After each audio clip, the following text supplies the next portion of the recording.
Okay, hello, good evening.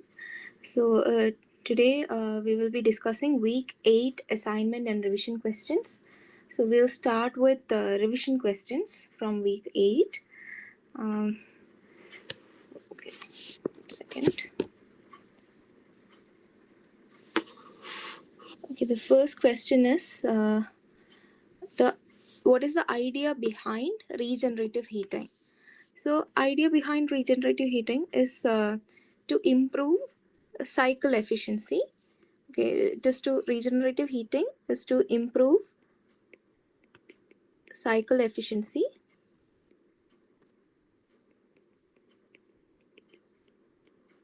It is by extracting partially expanded steam from turbine to preheat feed water and then reducing temperature difference during heat addition in boiler.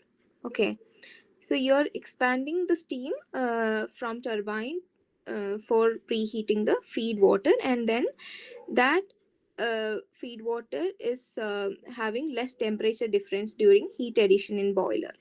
Okay, what are the benefits? Benefits is average temperature of heat addition is increased, and heat rejection to condenser decreases, and efficiency improvement is around 5 to 10% for Rankine cycle. Next question. Does the efficiency of an air standard cycle depend on the working substance? If so, then in what way? Okay, so efficiency for air standard cycle is dependent on working substance through the specific heat ratio, like Cp by Cv value, right? So if gamma is higher, then the efficiency, the compression ratio is high. That is why efficiency is high. So working substance, if air is there, then gamma is 1.4. Carbon dioxide, it is 1.3, right? So it is how gamma is changing for working fluid. So likewise, there will be a change for compression ratios also. Okay, compression ratio, thus efficiency. So that is why gamma is directly related to efficiency. So higher gamma means higher efficiency.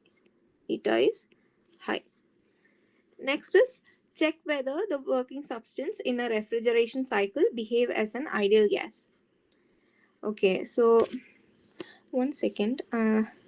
Not sure if somebody is there.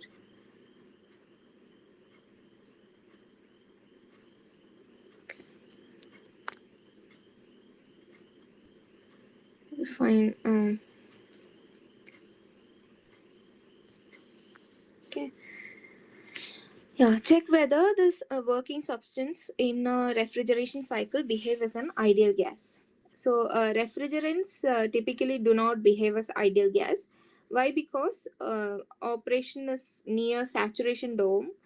So that there near saturation dome means ideal gas law fails, and there will be significant molecular interactions during phase change. Okay. So, air refrigeration cycle, critical expectation exceptions are air cycle refrigeration, where air is being used. So, in that case, like air cycle refrigeration, the refrigerant is air. Air is an ideal gas. So that is where we can make an exception.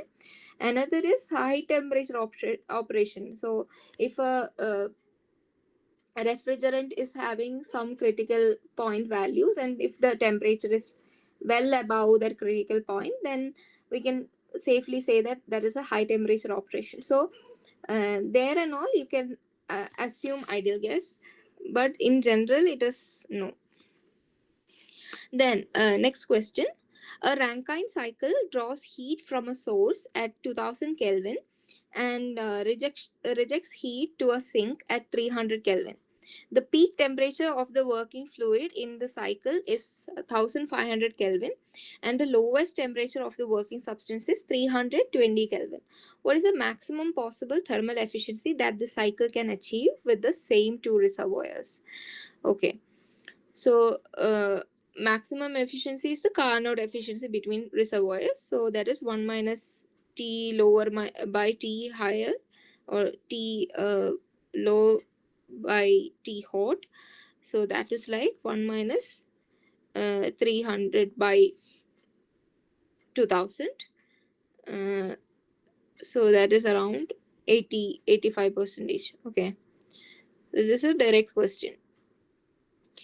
Then fifth one, sketch a typical vapor compression refrigeration cycle of a window air conditioner. Now modify the cycle to show the expansion due to an ideal turbine. Okay, so a standard cycle will be like, so 1 and 2 will be having compression, then 2 to 3 will be condensation, 3 to 4 will be expansion, and 4 to 1 will be evaporation. So if you have a turbine, this expansion valve will be replaced by turbine. Okay, so instead of expansion valve, you will be having a turbine.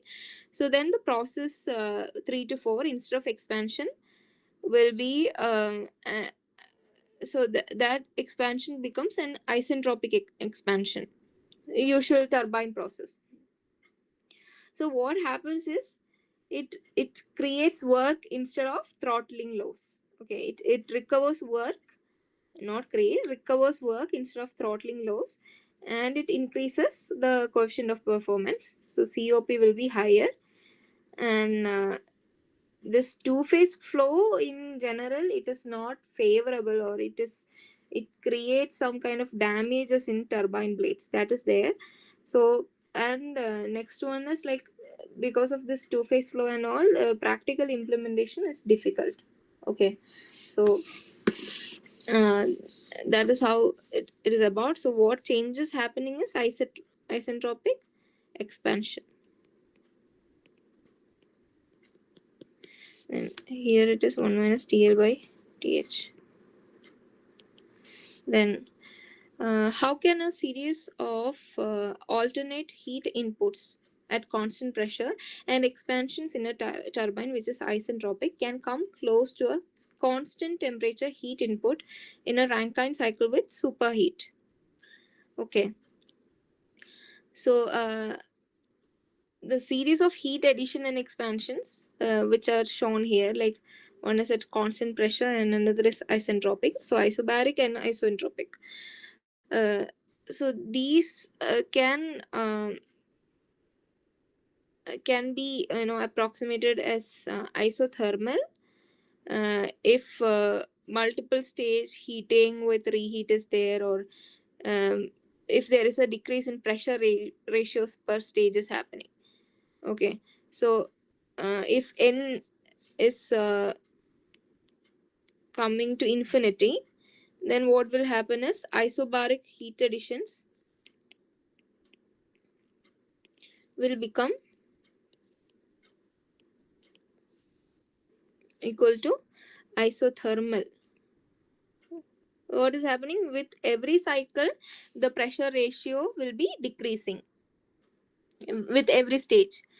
So a multiple stage heat addition is what we are talking here. So series of heat inputs or series of heat addition we are talking about. So with every heat addition, what will happen? The pressure ratio is going to decrease. Okay, so the efficiency will be approximated like this. So here if you say eta equal to, or eta equal to 1 minus 1 by r raised to uh, n times gamma minus 1 by gamma. Okay, so n is going to infinity means 1 by 1 will be coming. Okay. Okay, so this is how the isobaric heat addition is turning to isothermal. Next is comment on the statement. The efficiency of a cogeneration cycle is not restricted by the Carnot cycle efficiency. Okay, cogeneration statement. So this statement, efficiency of a cogeneration cycle is not restricted by the Carnot cycle efficiency, that is valid. Why? Because cogeneration is going to use both heat and work output. So it is valid. Okay, it is true. Then so traditional efficiency is what? Efficiency is work by heat. Okay, heat input. So utilization factor, if you check, that is around UF equal to W plus Q used by Qn, right? So UF can exceed Carnot limit since it is not bound by this maximum Carnot efficiency. Okay, so since that is there, this utilization factor can exceed Carnot limit. So that is not restricted by Carnot cycle efficiency. What is the difference, if any, between compression ratio and pressure ratio in the context of air standard power cycles? Okay, so compression ratio are equal to what? V max by V minimum, and that is used in usually Otto cycle or diesel cycles. So pressure ratio is P max by P minimum, so that is used in Brayton cycle. Okay, so air standard cycle, this pressure ratio is equal to R raised to gamma, where gamma is Cp by Cv. Okay, compression ratio is volume ratios, and pressure ratio is P max by P min, and this is in Brayton, and this is in Otto cycle. Okay, then what are the differences between a real gas power cycle and its standard air cycle? Okay, so real gas power cycle and standard cycle. Okay, I'll just draw a table. Okay,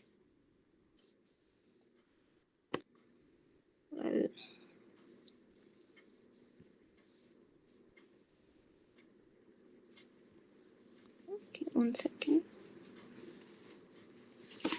So if you want, I'll just use properties and air standard and real gas. Okay, so real gas versus air standard cycle. So first of all, working fluid, working substance, if we check, that is going to be ideal gas or air. Okay, ideal gas, that is air we will be taking. Here it will be actual or real gas or gas mixture. Okay, then second one will be gas properties. So gas properties will depend on what? In air standard cycle it will be ideal gas law. In real gas it will be real gas equations with the corrections and all. Okay, real gas equations. Third one will be okay, specific heat. So specific heat, what will happen? So we will be taking constant specific heats in air standard cycle, and here it will be temperature dependent. Okay, then fourth one is combustion. So combustion is going to be here it will be heat addition is taken as combustion, and here it will be actual combustion. And fifth one, the calculation accuracy, if you are taking, that will be like here it will be like assumptions will be there, so it will be like approximations will be there, and here it will be more accurate because we are using the real term corrections and all. So this is the key differences between air standard cycle and a real gas cycle. Okay, hope that explains. Next is make a sketch of an air standard cycle with regenerative heat. So it will be having what all things. One is compressor, then regenerator, or it will be like counterflow heat exchanger kind of setup, then combustion chamber, and a turbine.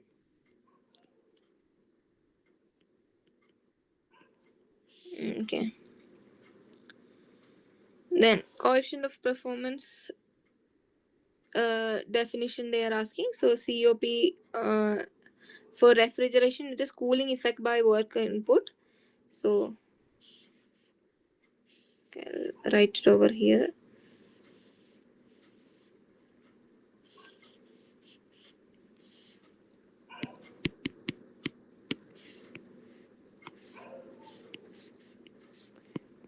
COP for refrigeration is equal to cooling effect by work input, and COP for heat pump equals to heating effect by work input. So this will be like here it is QL by W net or W in. Here it will be QH by W in.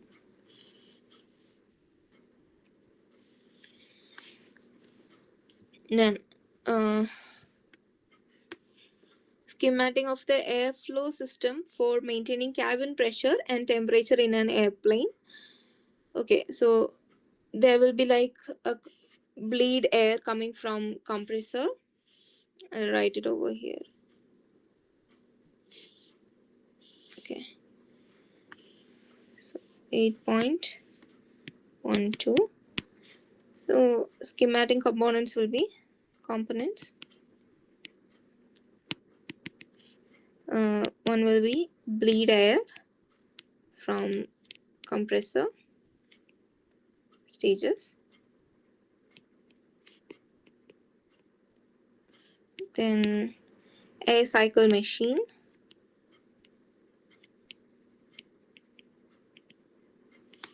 which is a turbine for expansion.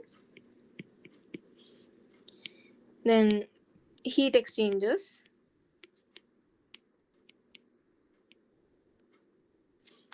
Then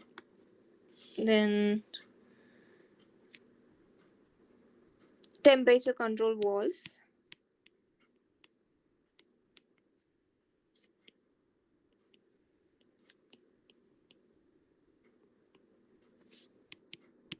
Will be pressure regulators. So these will be the usual components in aircraft cabin system. Okay. Next is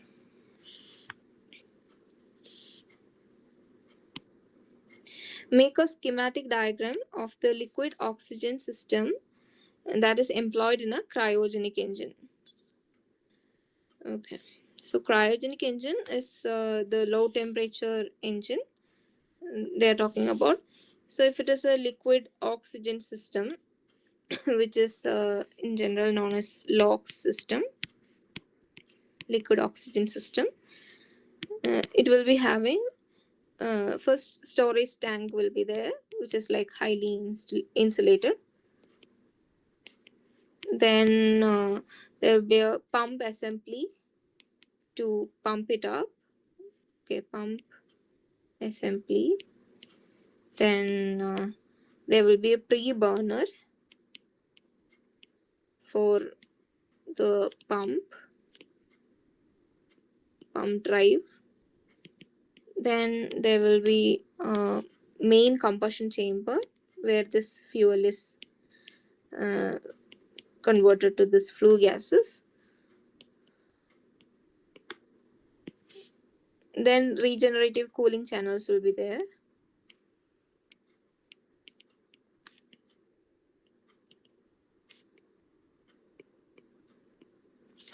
Then there will be pressurization system.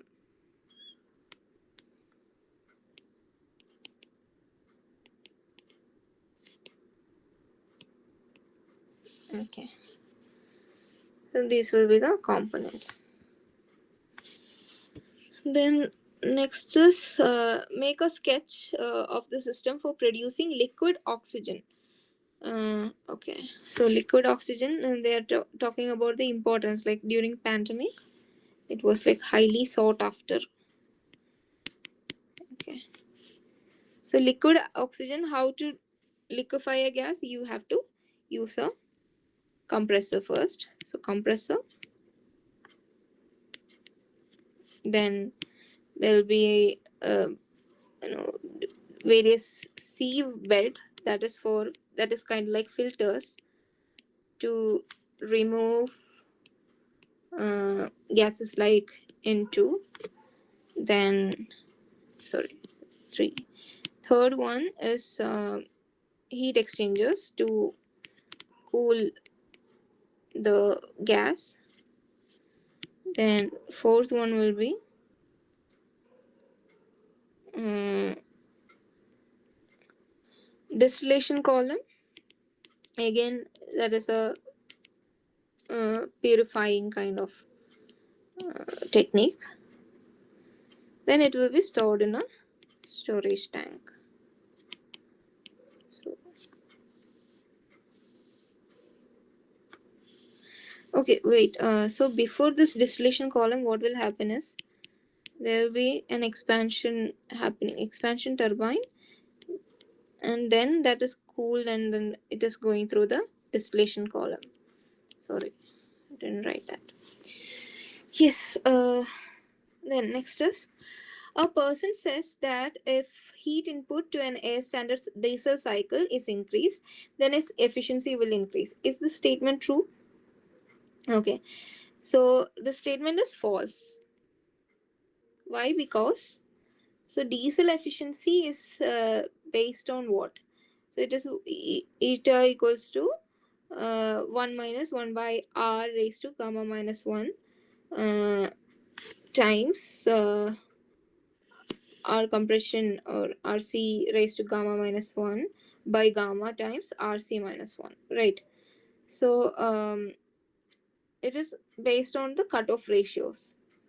So increasing heat input raises cutoff ratio, which is like rc equal to v3 by v2. So term in brackets increase with rc, so that is going to reduce this eta value. Okay, 1 minus 1 by r raised to gamma minus 1 times rc raised to gamma minus 1 by gamma rc minus 1. So with the heat input, rc is going to increase. Okay, that in turn will cause this term in brackets to increase with rc, so that is going to decrease eta. So it is 1 minus term. Okay, q rc increase, q increase, rc increase, rc increase, eta decreases. Oh, make a schematic diagram, a schematic idea of a system which has a Brayton cycle for power generation, and the energy of the exhaust gas is used to power a vapor absorption refrigeration cycle. Okay. So this vapor absorption refrigeration cycle, we will be taking this for Brayton cycle, we need compressor, combustor, turbine, and generator.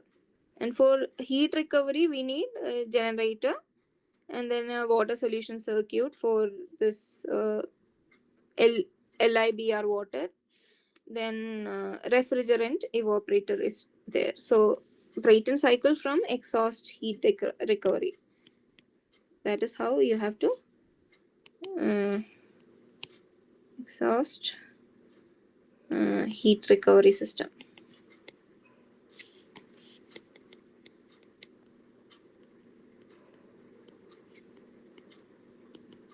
Then next is how is compression. Okay, so 8.17, how is compression accomplished in a vapor absorption refrigeration, and why is its power consumption much less than that of a corresponding gas compressor? So what is happening is in compression and absorption cycle, if you're taking, compression is accomplished by thermal compression, that is this generator is generator is going to heat the solution, and refrigerant vapor is like driven off at a higher pressure.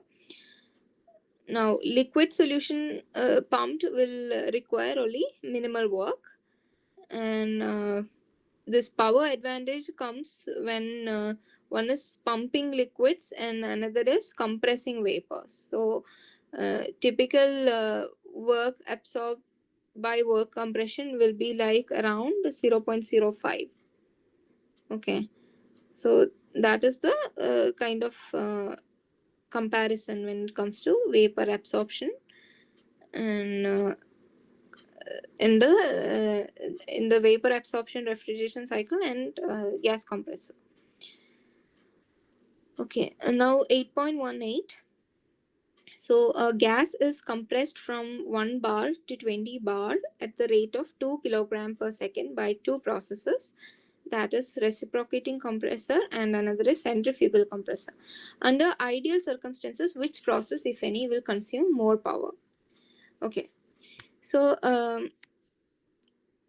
gas compression, so both processes will be taking, like reciprocating compressor and centrifugal compressor, both will be taking the same power. So power consumption is going to be same, and isentropic work will be happening, that is H2 minus H1, that is independent of the process. But practical differences, one is reciprocating is near isentropic and centrifugal is higher entropy generation. Okay, then next is 8.19. Wet steam is separated into liquid water and saturated vapor in a moisture separator that does not consume power. Is this process reversible? Okay, so it is irreversible. Why? Because phase separation is going to create entropy, and no work is extracted from pressure difference. So real process is going to have pressure drop, then heat transfer with environment and mixing loss. So these, due to these processes, it is getting irreversible. Next is in a Rankine cycle with superheating and reheating, at which point is the pressure highest and at which point it is the lowest. So for superheat plus reheat cycle, higher pressure will be at the boiler outlet.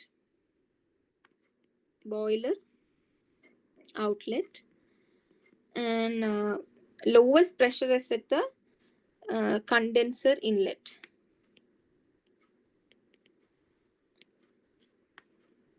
Okay, so it will go from like at the highest will be around 300, 250 to 300 bar, and condenser it will go below this 1 bar. It will be like 0.1 bar or something.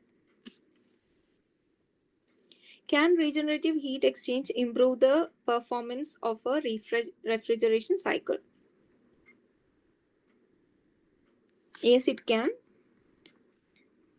How? It is like subcooling liquid refrigerant before expansion, then superheating vapor before compressor. So that is how you will be using a regenerative heat exchange. Okay. So that will in turn improve the COP around 10 to 20%. So usually that is used in industrial refrigeration. Next is 8.22. Comment on the validity of the statement. Cyclic integral of heat need not equal the cyclic integral of work for real cycles. That is invalid, or that is like false. Why? Because first law says it is like, right, so delta Q and delta W. This is first law. So it applies to both ideal and real cycle. The only thing is real cycle will have a lower net work output than what we are computing for an ideal case, and it will have higher heat rejection. But this is going to be this is the first law. So first law is never violated by any kind of cycle. Next is does the efficiency of air standard cycle depend on the ambient pressure? So efficiency is independent of ambient pressure. So independent. Okay. It depends only on temperature ratios, compression ratio, and specific heat ratio. Okay. It depends on temperature ratio and compression ratio and gamma. And actual engines, it shows minor effect due to pumping losses and other property variation. But usually it is not depending on ambient pressure. Next is comment on the statement. The process PV raised to K equal to constant is applicable for compression in a cylinder piston and also to a centrifugal compressor. So what is happening is, for a piston cylinder arrangement, N equal to gamma is what? Isentropic process. N equal to 1 is isothermal process. And N equal to 0 is isobaric process. P equal to K, right? And N equal to infinity is isochoric process, right? For centrifugal compressor, there is something called polytropic process. So N is or K is in between 1 and gamma.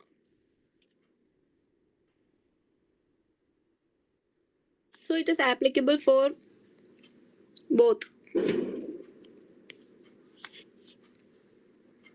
Next is, a person says Brayton cycle efficiency is better with helium as compared to air. So the answer is true. Why? Because helium has higher gamma. So we have to compare with gamma. So gamma helium is higher than gamma of air. So this is around 1.6 and this is 1.4. So Brayton efficiency is having this gamma minus 1 by gamma term. So if it is having higher gamma, that means higher efficiency will be there. Okay. And that's about it. That's about the revision question. Now we will go on to the assignment question. Okay. So first question is, air is contained in a leak-proof frictionless cylinder piston arrangement and sequentially undergoes 4 processes as described below. The compression ratio V1 by V2 equal to 18. Heat addition is 650 kilojoule per kilogram. Bore equal to 200 mm. Clearance length plus stroke equal to 330 mm. So process A is from BDC to TDC. Isentropic compression from 1 bar to 300, 1 bar and 300 Kelvin. That is state 1. Then state 2 is from, so state 2 to state 3, that is TDC to fraction of stroke. So that is isobaric heat addition. That will result in state 3. Then state 3 to BDC, that is state 4. BDC is taken as state 4 here again. So isentropic expansion resulting in state 4. Then at BDC to state 1, so state 4 to state 1, what is happening? There itself isochoric cooling is happening. Okay, so what is the mass of working substance in the arrangement? The values are given. So compression ratio V1 by V2.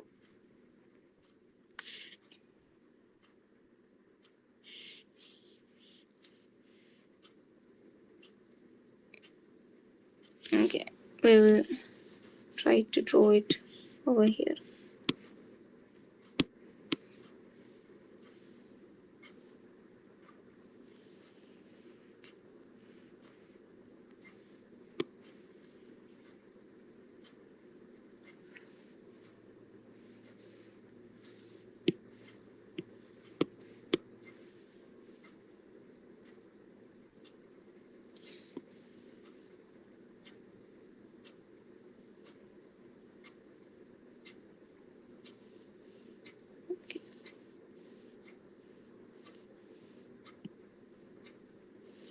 Uh,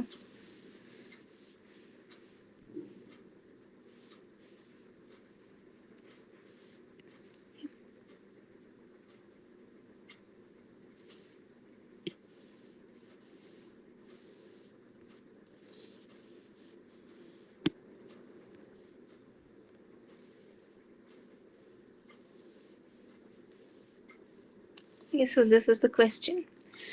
So what they have given is compression ratio V1 by V2 equal to 18. Then heat addition 650 kilojoule per kilogram.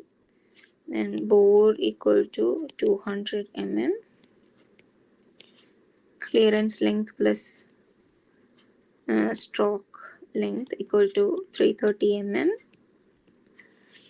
Okay, state 1 they have given is 1 bar and 300 Kelvin. So if you want to so both diameter is given, so it will compare to R equal to 100 mm, that is 0.1 meter. Okay, so this is 0.33 meter. So V1 we can calculate as pi R square L, that is pi 0.1 square times 0.33 equals to 0.01037 meter cube. V2 equal to so this is BDC volume, this is TDC volume. V1 by 18 if you calculate, you will be getting 0.000576 meter cube. Okay. Now ideal gas, if you use ideal gas law at state 1, that is P1 V1 equal to MR T1, will be getting M, which is equal to P1 V1 by R T1. So R you have to take 0.287 kilojoule per kilogram Kelvin. That is like 0.013037 times 100 kilopascal by 0.287 kilojoule per kilogram Kelvin times 300 Kelvin. That is equal to around 0.01204 kilogram. Okay, so M we got. Next is draw the cycle qualitatively. Okay, this is A. B is drawing the cycle. So in PV diagram, how will it come? So 1 to 2 will be isentropic compression.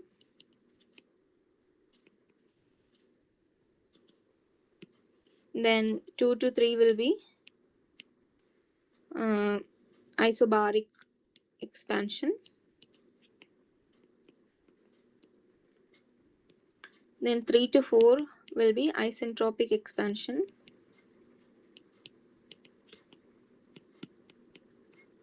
Then 4 to 1 will be isochoric cooling. So similarly in TS diagram they have asked. So TS diagram 1 to 2 will be isentropic compression again. Yeah, same process will be happening. Okay. Yes, so that is also done. Then CS, calculate pressure and temperature at each state point. So what is happening?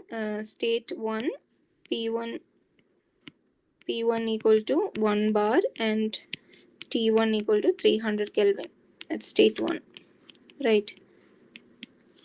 State 2, they have mentioned that it is isentropic compression. So gamma equal to 1.44 air, P2 equal to P1, V1 by V2 raised to gamma, which is equal to 57.2 bar. Then T2 equal to T1, V1 by V2 raised to gamma minus 1, which is equal to 300 times 18 raised to 0.4, which is equal to 953.6 Kelvin. State 3, isobaric heat addition. So what is going to happen is P3 equal to P2 equal to 57.2 bar. Then Qn is equal to Cp T3 minus T2, that is equal to 650 kilojoule per kilogram. Then T3 if you want to find, that is equal to T2 plus Q in by Cp, that is equal to 953.6 plus 650 by 1.005, that is equal to 1600.3 Kelvin. Okay. So state 4 if you want to calculate, state 4 will be isentropic expansion.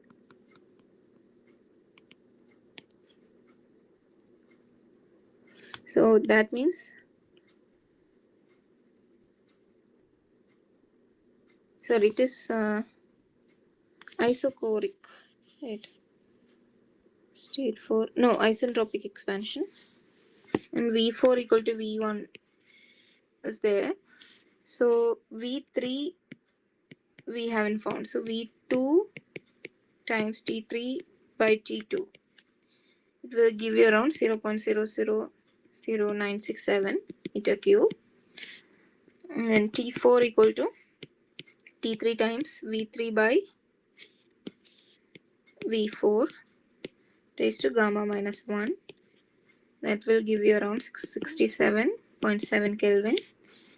Then P4 equal to P3 times V3 by V4 raised to gamma, which is equal to 2.63 bar.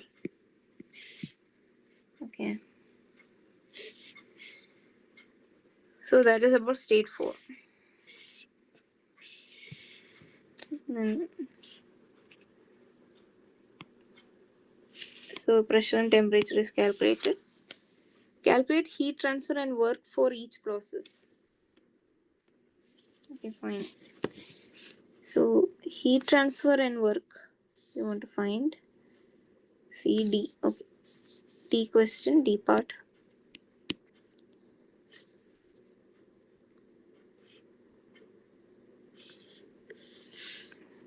So process 1 to 2 is isentropic compression, that is going to give you W12 equals to M times U1 minus U2 equal to MCV T1 minus T2. That is around 5.65 kilojoule, and Q12 will be 0 since it is isentropic. Process 2 to 3 is isobaric heat addition.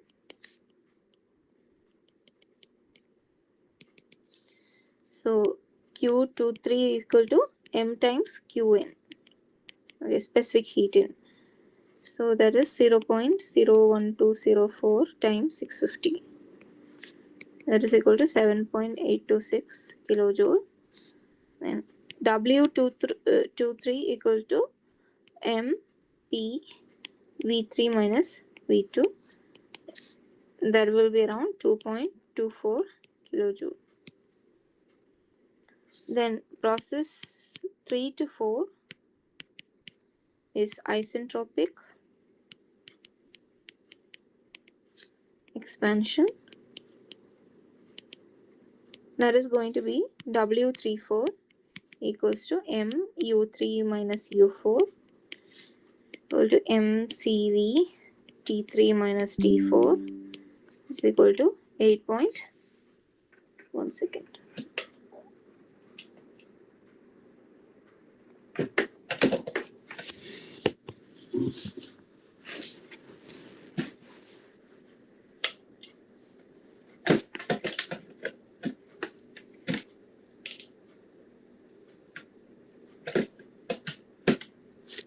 Okay.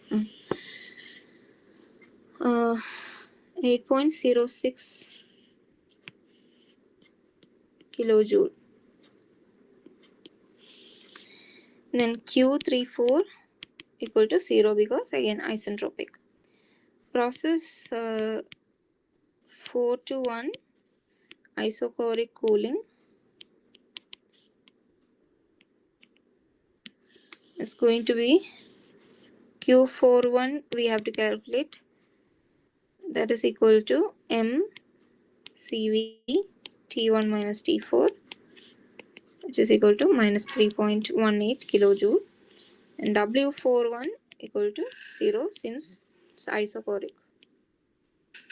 Delta V equal to 0. And we have to find cycle efficiency. Cycle efficiency we have to compute net work equal to W12 plus W23 plus W34 plus W41 is equal to around 4.65 kilojoule, and heat input we have to calculate. That is equal to Q23 only, that is around 7.826 kilojoule.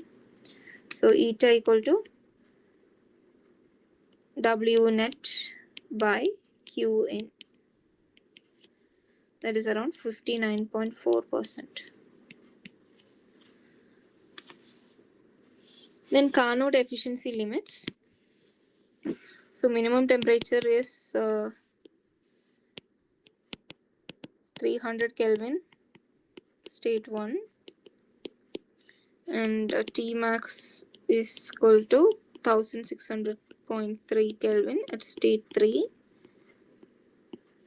So eta equal to 1 minus T min by T max. That is around 81.3%. You can see how much of a disparity is there. Yes, so question number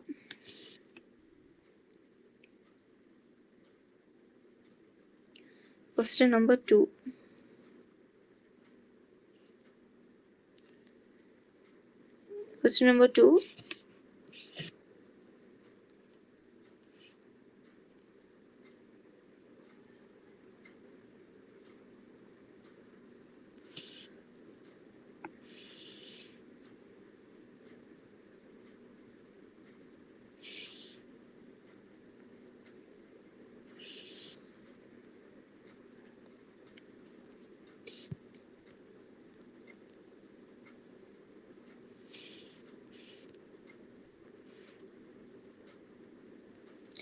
Schematic of a standard Brayton cycle is shown below.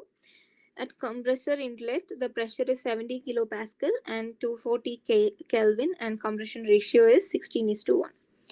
Material consideration require that the turbine inlet temperature be limited to 1700 Kelvin. The generator output is to be 75,000 kilowatt. List all the assumptions clearly. Calculate properties at all the state points. Okay, we will take it one by one. So given, one second.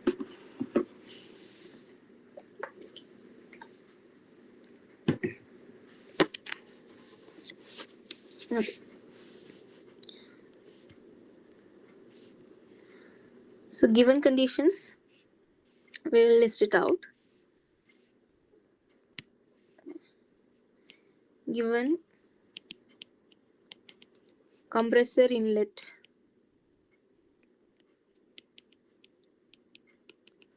P equal to 70 kilopascal and temperature equal to 240 Kelvin. Then pressure ratio is given, that is equal to 16:1.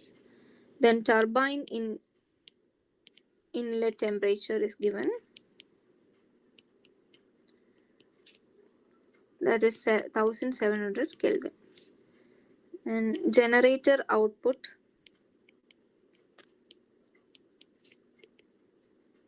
$75,000 kilowatt. Then working fluid is air.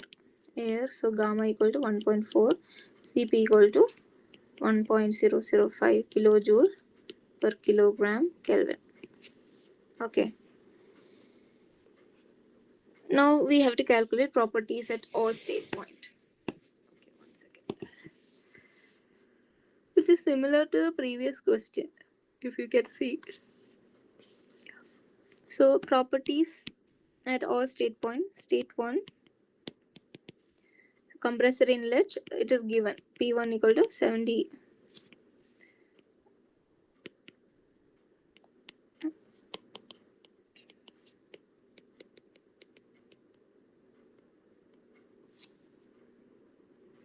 And T1 equal to 240 Kelvin. Okay, that is given. Then state 2, compressor outlet. So compressor outlet, what is happening is P2 we have to find with the help of compression ratio, that is 16 times 70 equal to 1120 kilopascal. Then T2 equal to T1 times P2 by P1 raised to gamma minus 1 by gamma, which is equal to 579.2 Kelvin. Okay. Then state 3 is turbine inlet.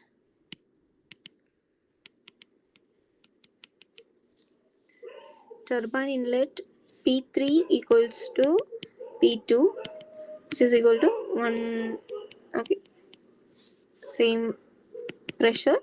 T4 equal to T3 times P4 by P3 raised to gamma minus 1 by gamma, which is equal to P4 by P3. Again, it's a compression ratio. So 1700 times 1 by 16 raised to 0.286, which is equal to 705.4 Kelvin.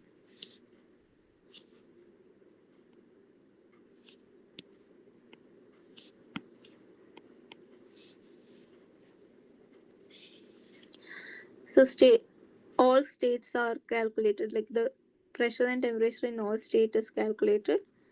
Then cycle diagram they have asked. So TS diagram,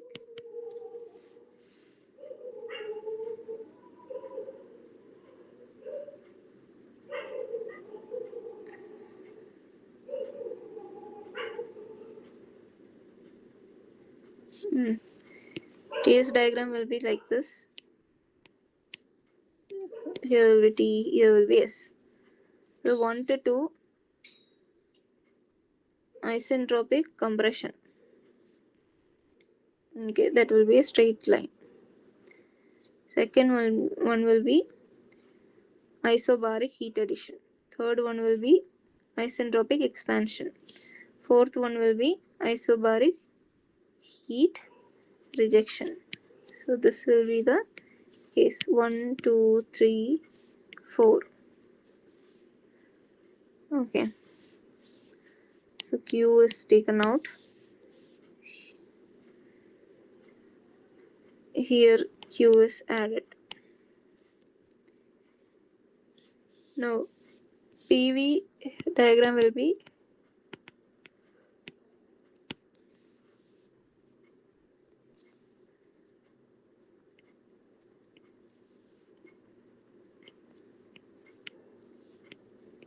P and V. So one is isentropic compression. So there will be a steep curve. Then isobaric expansion. So that is going to be horizontal. Then isentropic expansion. It will be a lesser steep curve. Then isobaric compression. Again a horizontal line.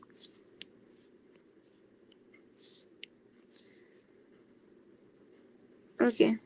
So again 1, 2, 3, and 4. Next question is, what is the airflow rate through the system?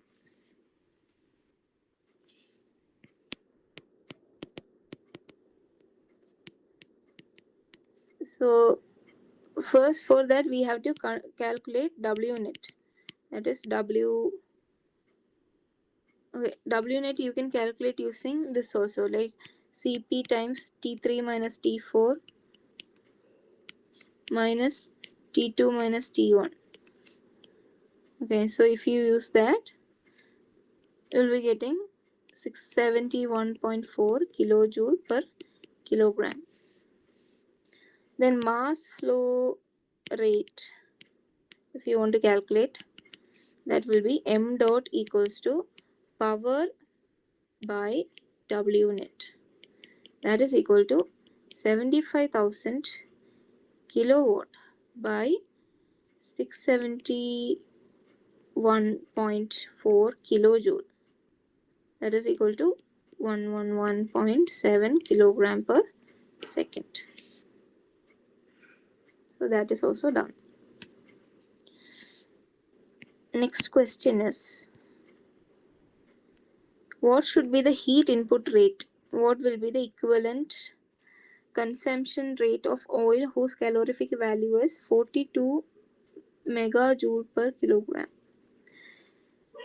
So again, heat input rate, if you want to calculate, that is Q in.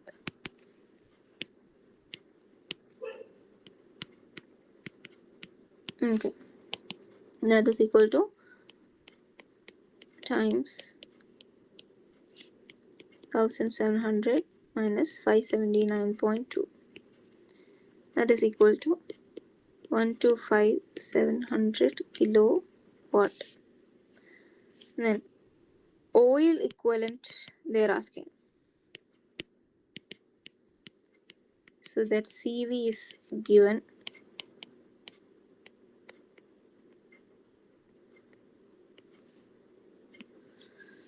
So m dot oil equals to Q in by CV equals to 125,700 by 42,000. That is equal to 2.993 kilogram per second. Okay. Next is,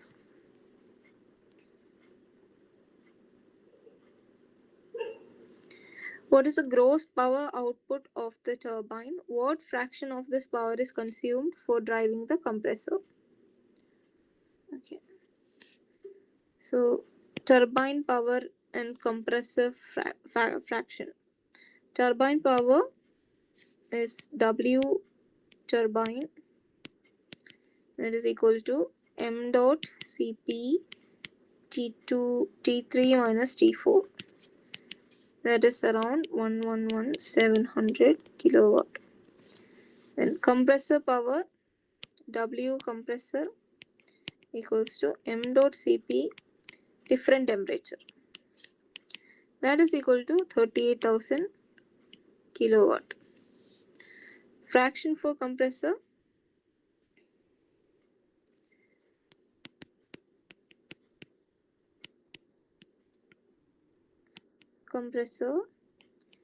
equals to 38,000 by 700 equals to 34.1%.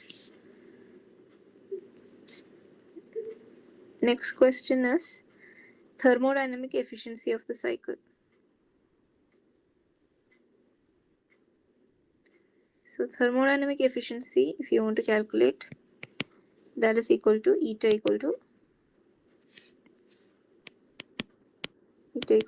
W net by Qn, that is equal to 671.4 by 1126.3, that is equal to 59.6%.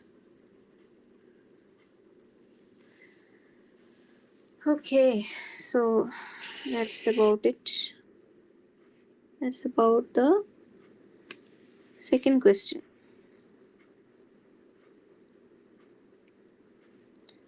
Now third question.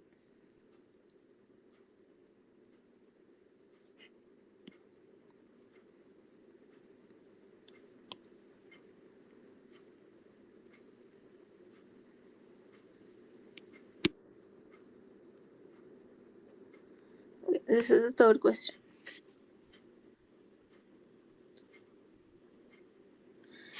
So the question is, a factory needs electric power and steam to operate its process. These twin objectives are achieved by a system that is described below and is known as a cogeneration system. Water at ambient temperature is fed into a boiler that generates steam at 40 bar pressure and 400 degrees centigrade temperature at a rate of 15 kilogram per second. The boiler is coal fired with coal of HCV 22 megajoule per kilogram, and its efficiency is 90%. The combustion results in 2.5 kilogram CO2 per kg of coal burnt. Combustion results in 2.5 kilogram CO2. One third of the steam is throttled to a pressure of 0.8 megapascal and then fed to a process A, where half of it is consumed and half flows to the condenser as saturated liquid at 115 degrees centigrade. The remaining steam expands in a turbine to 10 kilopascal, after which it is exhausted to the condenser. Okay. So fresh water at ambient condition is added to the condenser to take care of the steam consumed in process A. The condenser cools all the water to a saturated liquid state at 10 kilopascal. Now we have to calculate the following things. Okay, fine. So first we will write the given values. Given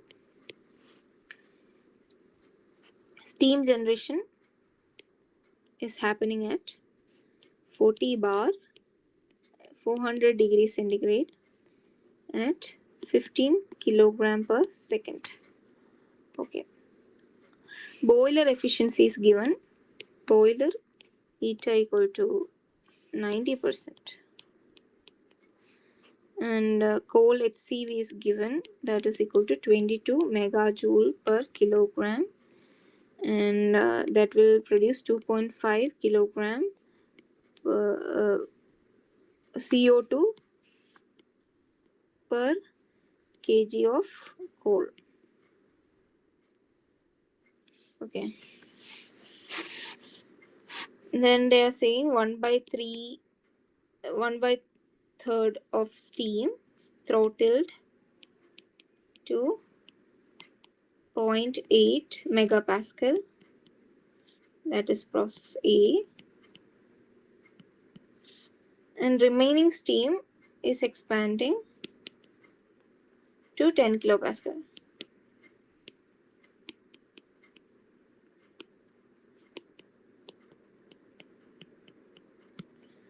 Okay. Now first one is boiler heat transfer rate we have to find. So boiler heat transfer rate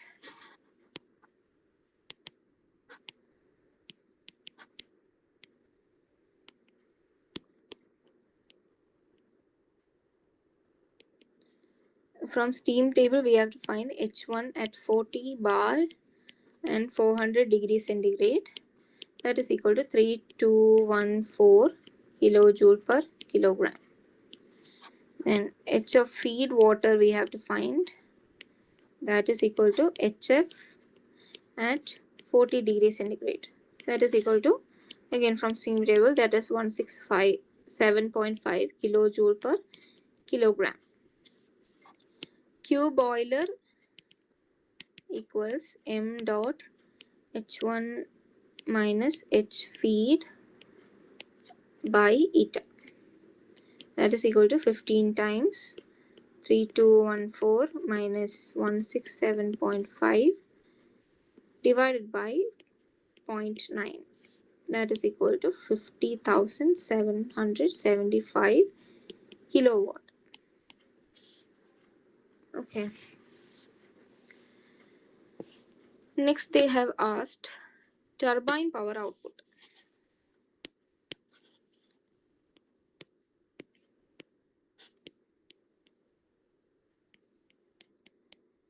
So turbine power output is 2 by 3 of steam, that is going 10 kilogram per second through turbine.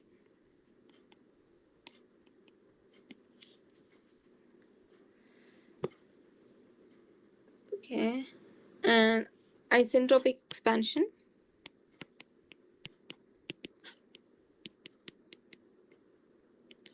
So S1 equal to 6.769 kilojoule per kilogram Kelvin at 10 kilopascal. SF we have to find, that is equal to 0.649.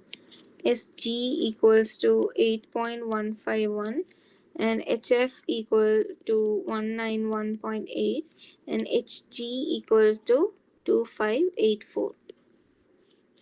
So X we have to find 6.769 minus 0.649 by 8.151 minus 0.649, that is equal to 0.816. H2 equal to 191.8 plus 0.816 times 2584 minus 191.8 equals to 2144 kilojoule per kilogram. Now, okay, one second. Yep. Now what is left? W turbine we have to find. That is equal to m dot H1 minus H2. That is direct substitution. So that is found. Next is pump input power.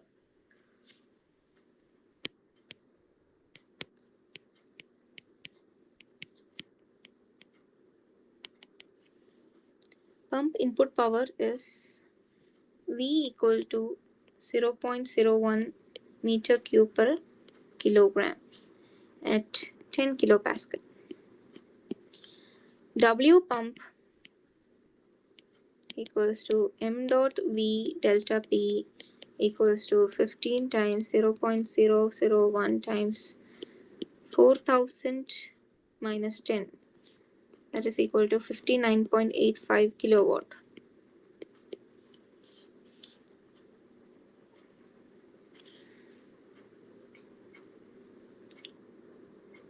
Next is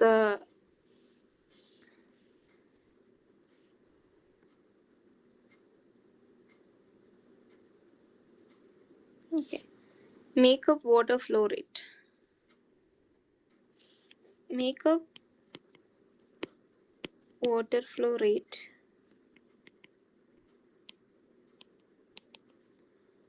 is given by, so they are saying process A consumes half of 5 kilogram per second. That is, process A takes 2.5 kilogram per second. So makeup should be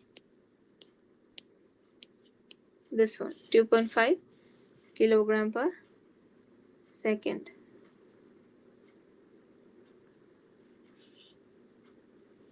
Next is condenser heat rejection.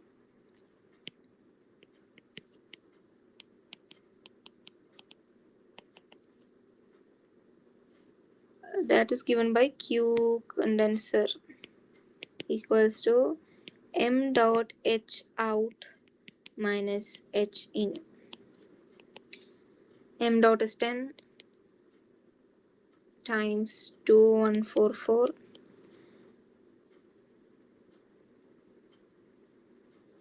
plus 2.5 times 1918 minus 12.5 times 167.5. That is equals to 19,911 kilowatt. Next is utilization factor and carbon footprint.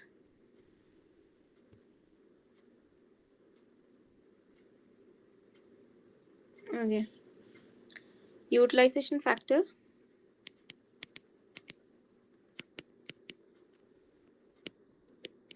is given by energy utilized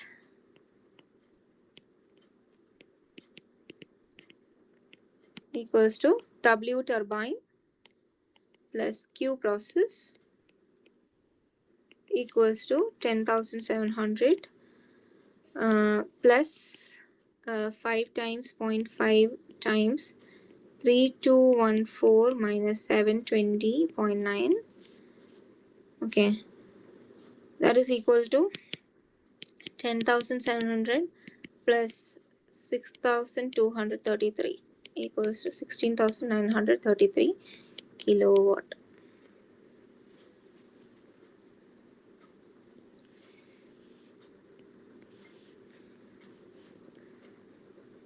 Carbon footprint is coal consumption. So carbon footprint, coal consumption we have to find equals to Q boiler by HCV, that is equal to 50,775 by 22,000, that is equal to 2.308 kilogram per second. CO2 emission equals to 2.308 times per kg of coal will release 2.5 kilogram of carbon dioxide, which is equal to 5.77 kilogram carbon dioxide per second. Yeah. Okay. So per megajoule of power they are asking. So per megajoule of energy,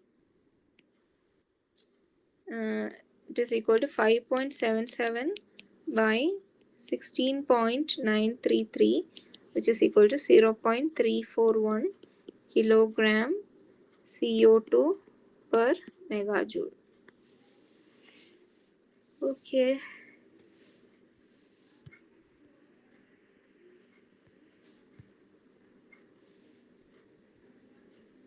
Then they are asking, compare the carbon footprint of the system with another system where there is no cogeneration system. The factory purchases power from the grid, which is supplied by electricity that is generated in a coal-fired power plant of thermal efficiency of 40% and transmitted up to factory with the transmission efficiency of 90%. The demand for steam for process A is met by burning HSD oil in a boiler installed in a factory premises whose efficiency is 85%. The HCV of HSD oil is 42 megajoule per kilogram and carbon footprint for HSD oil fired boiler is 2 kilogram carbon dioxide per kilogram of oil. So now we have to compute and compare. 1 second.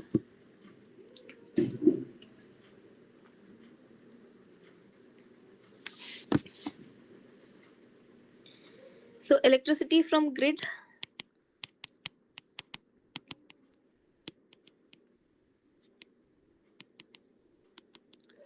they are saying required power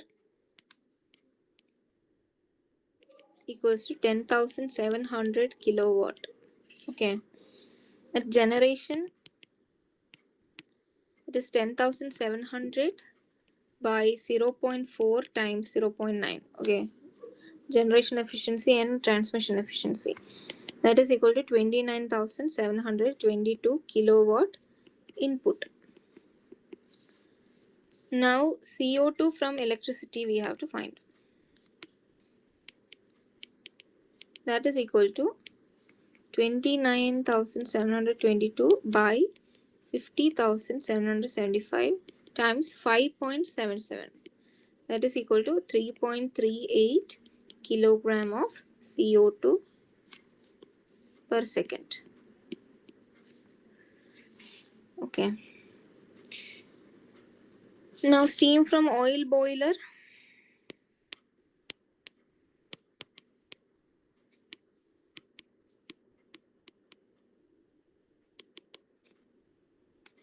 Q process equal to 6,233 kilowatt. Oil input equal to 6,233 by 0.85 times 42, which is equal to 174.6 kilogram per hour. Okay. CO2 from oil. Okay, this we have to compare it to second also. So this will be 0.0485 kilogram per second. Now CO2 from oil is 0.0485 times 2, which is equal to 0.097 kilogram CO2 per second. Now total CO2 for separate systems is equal to 3.38 plus 0.097, which is equal to 3.477 kilogram CO2 per second. Now per megajoule of energy, that is equal to 3.477 divided by 16.933, which is equal to 0.205 kilogram CO2 per megajoule. Okay, so that is about the fourth question.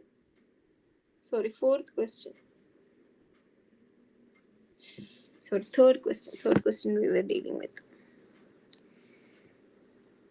Now, fourth question. Total how many questions? 8.8. So we won't be able to complete it today itself. Okay. We'll discuss 2 more questions. Yeah, so fourth question is,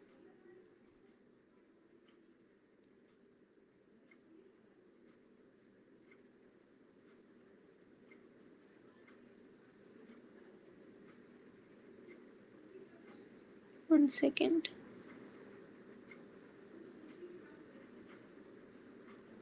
In a low temperature desalination plant, seawater from the surface, whose temperature is 23 degrees, is let into a flash tank where the pressure is saturation pressure corresponding to 12 degrees centigrade.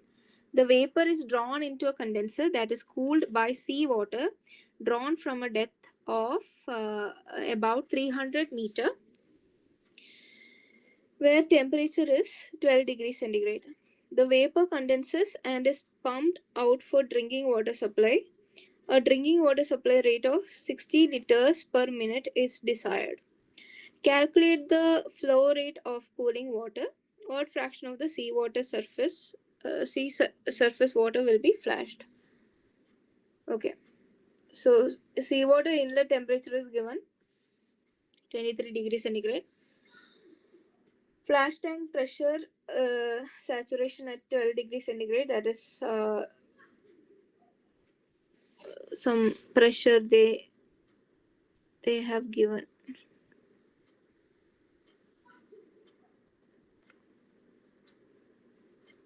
Okay, saturation we have to find. Okay, pressure, saturation pressure corresponding to 12 degrees centigrade from the point, the table, it is 1.402 kilopascal. Okay, that is 1402. Then cooling water temperature is 12 degrees centigrade. Fresh water output is 60 liter per minute. 60 liter per minute should be converted to kilogram per second. That is 1 kilogram per second. Now cooling water flow we have to calculate. That is how to calculate this? M vapor times HFG equal to MCW CP delta T. Okay, so HFG we have to take at 12 degree, that is equal to 2477.9 kilojoule per kilogram. Delta T equal to 3 degree assumed. So MCW equal to 1 times 2477.9 by 4.18 times 3, that is equal to 197.6 kilogram per second. Second, they have asked about